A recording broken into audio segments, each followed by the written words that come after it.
O Senhor é convosco. Bendita sois vós entre as mulheres, bendito é o fruto do vosso ventre, Jesus. Santa Maria, Mãe de Deus, rogai por nós, pecadores, agora e na hora de nossa morte. Amém. Então, nesse Evangelho de São Lucas, vai falar aqui: mas dias virão em que o noivo será tirado do meio deles. Então, naqueles dias, eles jejuarão. Qual que é o momento onde esse noivo é tirado do meio deles? Na paixão, quando Cristo se entrega por eles. Depois ele manda o Espírito Santo, mas ao ser entregue na cruz, ao se entregar, Jesus os deixa. E pensar que a gente muitas vezes não entende o significado do jejum, né? O porquê que a gente faz um jejum. E tem o porquê, né? Mortificar a nossa carne para não fazer a nossa vontade, para fazer a vontade de Deus. Então, quando você mortifica a sua carne, quando você pensa em pecar e a sua carne está mais forte, você acaba controlando o desejo de pecar. Quando não fazemos o jejum, a gente acaba comendo o que quer, fazendo o que quer, não controlando a nossa vontade. O que vai acontecer? Vou deixar de fazer a vontade de Deus para fazer a minha vontade. Então, por isso do jejum. E aqui nesse Evangelho de São Lucas, de novo os fariseus, sempre os fariseus. Então, aqui nesse momento aqui, os fariseus e os mestres da lei disseram a Jesus: os discípulos de João e também os discípulos dos fariseus jejuam com frequência e fazem orações, mas os teus discípulos comem e bebem. Então, eles são bons. Critica tudo, né? Tudo que acontece, os fariseus criticam. Só olham, só observam. Tudo que é externo e não o coração, né? Mas nós, em muitas vezes da nossa vida, muitos de nós acabamos caindo nisso. Podemos olhar as coisas e julgar tudo aos nossos olhos, né? Mas Deus conhece o nosso coração, né? Deus sabe a intenção que passa de verdade, mas muitas vezes a gente pode errar. Julgamento com os outros, com nós mesmos, às vezes muito duro com a gente em algumas coisas, e Deus conhece exatamente o nosso coração e os nossos pensamentos. Mas os fariseus aqui, eles são muito bons em observar, né, o que Jesus fazia ou não fazia. Então aqui Jesus vai falar que, olha o que Jesus vai falar para eles, ó. Jesus, porém, disse: os convidados de um casamento podem fazer jejum enquanto o noivo está com eles? Podem ou não podem? Não, né? O padre já falou aqui, acho que o padre João também já falou. Quando você vai num casamento ou numa festa de aniversário, você faz jejum, você fica sem comer? Sim ou não? Na missa acontece um casamento. Eu já falei isso numa missa de domingo aqui. Qual que é o casamento? A nossa alma com Deus. Nos unimos com Ele. Acontece uma união. Mas, o que muitas vezes pode acontecer, pela falta da confissão, não acontecer a união. O que se chama o sacramento da penitência, que também muitas vezes é considerado e chamado como sacramento da reconciliação. Porque eu volto à amizade com Deus, não é? Não é assim? Eu me confesso e volto à amizade com Deus. Reconciliação, me reconcilio com Deus e com os irmãos. Se eu não estou reconciliado com Deus e com os irmãos, eu posso vir na missa fazendo jejum. O noivo está esperando, o noivo preparou um banquete, o noivo está se oferecendo o seu corpo e sangue para nos alimentar, e eu não comungo. E eu posso estar em jejum na missa, quando eu não me confesso e não recebo a Eucaristia. Agora, quem está confessado, quem está em estado de graça, quem está reconciliado com Deus, pode sentar na mesa com o noivo, pode receber o corpo de Cristo. Olha que alegria para a nossa alma. Não ficar de jejum, falar, não, eu vou receber a Eucaristia. Então pensar nisso, né? Alguns escolhem o jejum. E aqui ele vai falar depois. Mas dias virão em que o noivo será tirado do meio deles. Então naqueles dias eles jejuarão. Justamente por isso, não estando com Jesus o tempo inteiro na nossa vida, vocês não moram na igreja, vocês não estão toda hora com Jesus. Então, quando você está no teu dia a dia, no teu trabalho, escola e tudo mais, fora daqui, você se sente fraco às vezes, sim ou não? Porque o noivo não está com você o tempo todo. E ele te espera na casa dele, que é na igreja. Quando você vem na missa, você se encontra com ele e você recebe ele na Eucaristia. Ele te alimenta. Então por que fazer jejum? Porque a nossa carne é fraca. Então a minha vontade também é fraca. Então muitas vezes eu não consigo rezar direito, eu não consigo pensar em Deus, eu não consigo vir na missa todo dia, eu não consigo ser bom, eu não consigo perdoar sempre, porque a gente é fraco. Então por isso que tem que fazer jejum, porque o noivo não está comigo sempre. Mas eu estando forte com o jejum, que é fortalecer a vontade para fazer a vontade de Deus e não a minha, o jejum me ajuda com isso. Mas se eu como o que eu quero, eu faço o que eu quero e não mortifico minha carne, e aí eu caio muitas vezes em muitos pecados facilmente, porque a minha carne é fraca e eu não estou fortalecendo com o jejum, com a oração. Depois aqui ele vai contar uma parábola. Ninguém tira retalho de roupa nova para fazer remendo em roupa velha. Senão vai rasgar a roupa nova e o retalho novo não combinará com a roupa velha. Na hora que eu estava fazendo a proclamação, eu lembrei da festa junina, quando eu era criança, eu tinha 9 anos, sei lá, e bem antes, mas eu ainda lembro 9, 10, ele ainda participava da escola, dessas festas assim. E eu lembro que a minha mãe, assim, meus irmãos, a gente pegou umas calças mais novas assim, não era zerada, mas estava nova, assim, estava boa. E a gente teve que cortar e colocar uns remendos para ficar como se fosse velha, porque na quadrilha a gente ia fazer, tipo, pegar as calças e colar, tipo, uns retalhos de roupa velha na calça nova. E eu lembrei disso aqui quando eu estava fazendo a proclamação. Tudo bem, é só uma peça de roupa. Mas será que no nosso coração a gente está colocando retalho de roupa velha? Será que as roupas que a gente veste podem não ser retalho de roupa velha? Enquanto o Senhor quer nos revestir de roupa nova? Os servidores do altar podem ficar bravos comigo, porque sempre quando tem alguma oportunidade de citar eles em alguma coisa, mas vocês vêm para servir no altar com a roupa velha. Velha não, estou falando que eu falo a roupa que vocês usam no dia a dia. E aí coloca a roupa nova, que é a túnica, ou a batina, a sobrepeliz, ou as meninas colocam que vocês colocam o que, meninas?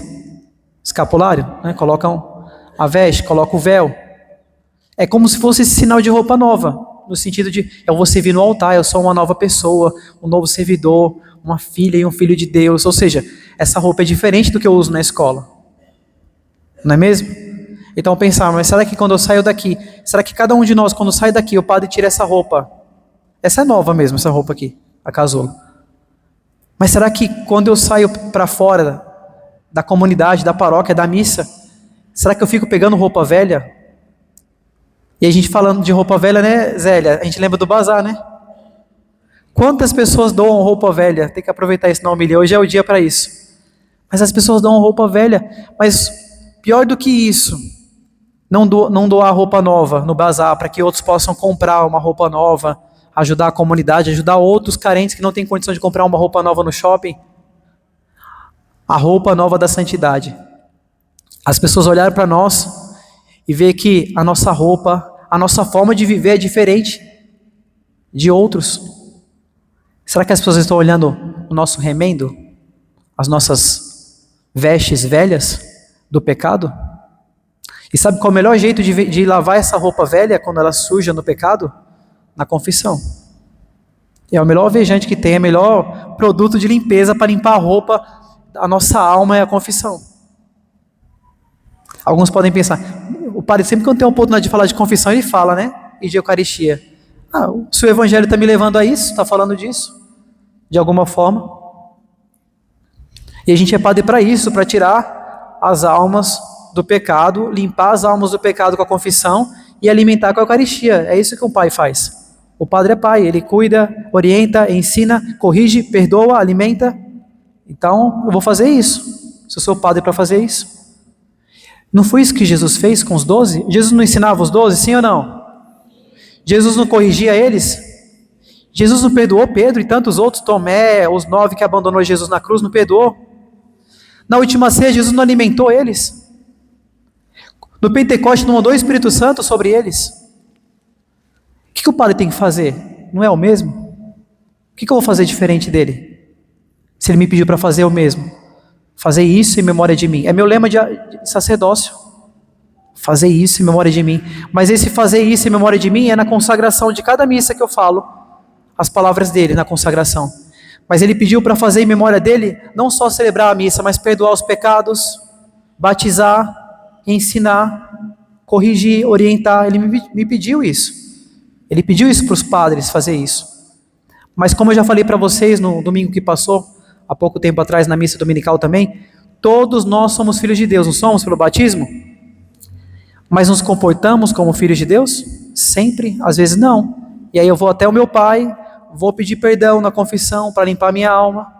Então é isso. Não vamos colar pedaços, retalhos de roupa velha nessa roupa nova que Deus te dá quando você vem na missa. O que o filho pródigo fez quando ele voltou para casa? Na verdade, o que o pai fez com ele? Ele voltou com a roupa suja, não foi? No pecado, comia comida dos porcos. O que o pai fez quando ele voltou? Deu sandálias para mostrar que o caminho era o caminho de casa. Não fique mais descalço, não ande mais por aí. Depois deu para ele uma túnica limpa e nova, não foi? Ou seja, eu te perdoo dos teus pecados. Você vai ficar com roupa nova agora. Para de usar retalho, para de usar roupa velha. E depois, por fim, ele colocou o que no dedo do filho? O anel. O que quer dizer anel? Aliança, fidelidade, compromisso. Ou seja, você não é meu escravo, você é meu filho. Eu sou seu pai para sempre. Eu tenho compromisso com você de pai. Ou seja, aliança quer dizer isso. Ele colocou essa aliança no dedo do filho. E Deus faz isso quando a gente volta para casa. E a confissão é esse abraço do pai. Ele nos espera com um abraço. Nos devolve a roupa limpa. Nos coloca a aliança no dedo de filhos. E nos coloca a sandália falando, volta para casa. É isso que ele nos faz. E aqui para encerrar, vai falar sobre outra comparação. Ninguém coloca vinho novo em odres velhos, porque senão o vinho novo arrebenta os odres velhos e se derrama, e os odres se perdem. Vinho novo se deve colocar em odres novos, e ninguém depois de beber vinho velho deseja vinho novo, porque diz, o velho é melhor. Quanto mais o vinho fica na garrafa lá, melhor ele fica. Não é assim? Quanto mais esse vinho, que não é mais vinho, depois vai ser o sangue de Cristo, quer entrar no teu odre novo, não velho. E como é que a gente deixa o nosso odre, ou seja, o nosso coração novo, para receber o corpo e o sangue de Cristo? Lavando na confissão, pedindo perdão a Deus. E aí sim vai entrar o vinho novo no nosso coração. Vai nos trazer vida nova, de novo. Mas se meu coração, se esse odre, esse lugar onde acolhe esse vinho é velho, não vai dar certo. Eu preciso colocar odres novos. Ou seja, meu coração precisa estar novo, precisa estar limpo. Porque o velho é melhor, o vinho velho é melhor. E quanto mais tempo esse vinho, que é o sangue de Cristo, fica no meu coração, e eu guardo ele, mais as pessoas vão sentir esse amor de Deus através da nossa vida, com esse vinho que fica aqui, que é o melhor, porque é o próprio sangue de Cristo na Santa Missa. E aí por fim falar de Maria Teresa, que cuidava dos enfermos. Eu fiz parte de uma missão chamada Voz dos Pobres, que fazia missão nas ruas, com as pessoas da rua. Eu tinha medo, não sabia como fazer antes, até que Deus me fez um chamado de começar a fazer essa missão quando eu era da minha paróquia, do grupo de jovens. Comecei a ir para as ruas, ver as pessoas na rua. E como eu vi Jesus sofrendo em quem estava na rua. Quanto eu vi. Nossa, se eu fosse contar as histórias aqui, ia ficar até amanhã. Quantas vezes. Eu vou contar um caso. Pode contar um caso? Vocês querem que eu conte? Depois falar. A homilia demorou um pouquinho mais, porque eu já ia acabar agora. Mas quer que eu conte mesmo, né? Então tá. A gente fazia missão de rua, ali perto da Largo do Socorro. Por ali, perto da igreja que tem ali na ponte ali, e andando, mais ou menos ali na região. No final, estava acabando as marmitas, elas estavam esfriando, tinha uma só. Aquela marmita estava esfriando, e aí no último irmão de rua, que estava na rua, que a gente chamava ele de paraguaio, porque ele de fato era paraguaio, cantava aquela música galopeira, todo mundo cantava junto com ele, e ele era bem alegre, e aí a gente conhecia já ele, sabia o nome dele, tudo, ficava sempre no mesmo lugar. Quando chegou lá, a gente sentou na calçada, e falava de Deus, e conversava com ele, cantava a música da igreja, e ele cantava as músicas dele, a gente cantava junto. Até que, quando a gente chegou, a comida estava esfriando já. A gente falou para ele assim: ô Paraguai, come essa comida, rapaz, vai esfriar a comida. E ele: calma, tranquilo, agora não. E ele continuava a falar com a gente. Meu espanhol tá péssimo, né? Mas era mais ou menos sotaque assim. Ele falava lá: não, tranquilo. E a gente insistia, até que no meio pro final ali, que a gente ia embora, que ia fazer a oração, ele falou: pronto, agora eu posso rezar para agradecer? E aí ele começou a rezar, e ele falou: Senhor, obrigado por esses meus irmãos, falando espanhol, o sotaque dele lá, mas deu para entender. Obrigado por esses meus irmãos e irmãs que me trouxeram a comida, porque eu não comia o dia inteiro que eu estava sem comer. Desde manhã eu não comia.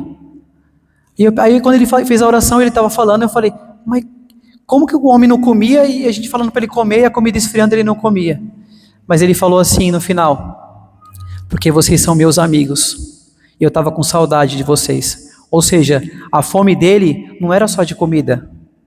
Ele falou depois na oração: meus irmãos, tem gente que traz comida para mim, deixa na rua e vai embora, e eu fico sozinho. Vocês são os únicos que sentam na calçada para conversar comigo. Ele tinha fome de amigos. E Maria Teresa falava isso: tem pessoas que têm fome de pão, mas tem muitas pessoas que têm fome de Deus, fome de amigos, fome de ser amado. Quantas pessoas lá fora, ou até aqui nessa missa, estão doentes porque não se sentem amados. E o Senhor nos alimenta com o corpo dele, que é a Eucaristia. E uma vez alimentados com a Eucaristia, a gente pode levar Deus para os outros. E a gente ia na missa todo dia. Lá no Socorro, participava da missa e ia para a rua.